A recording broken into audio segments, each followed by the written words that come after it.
So I'm sitting here in the RHS No Adults Allowed garden, and the RHS wanted to create this garden at Chelsea Flower Show 2024 to really bring all these ideas to life about how you can inspire and engage children with outdoor spaces.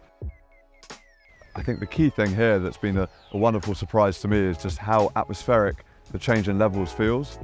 So sitting here, I'm being hugged by a stream that runs down behind me, and this bank of planting towers about 1.5 meters above my head. And what that also does to the visitor of this garden is brings planting to your eye level, just like it might be as a child, as you're running through, a lot smaller in height, but running through and kind of crawling through planting, you really engage with it at a different perspective. So I think the kind of design features here that are really inspiring to children is having spaces of their own that they can create, like imagined worlds really. So running through here, you've got the destination of this den behind me.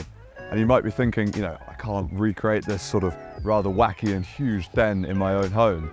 But I think ultimately what that den represents is a space where children have been able to kind of come together and create something of their own.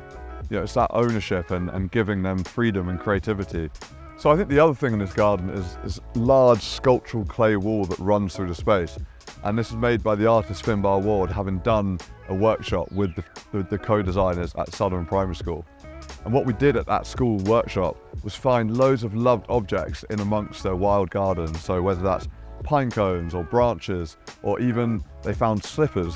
And whilst that might not be seen as the most beautiful thing, if there's any elements that you can find and incorporate it into some sort of sense of art, it's a really fun creative expression for a child. And that can be a really great, joyful thing to bring into a garden. Art doesn't have to just be paint inside, it can be brought out into the landscape. So what also has come through in the RHS No Adults Allowed garden is really different planted environments. And that was something that children really wanted in their designs. So everything from really heightened, colourful meadow over here to lush and more magical woodland planting. The key plant in the wetland environment is carnivorous plants. And these were an absolute essential from all 30 co-designers. Behind me, it's not all about flowers and colour. Ultimately here, there's a lot of texture.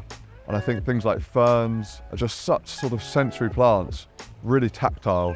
And other things like the tree here, the Ceanothus above me, is just really wonderful fragrance that just wafts through the garden on a windy day. So I think it's not just about bringing colour to the garden, it's about really trying to hit all the senses.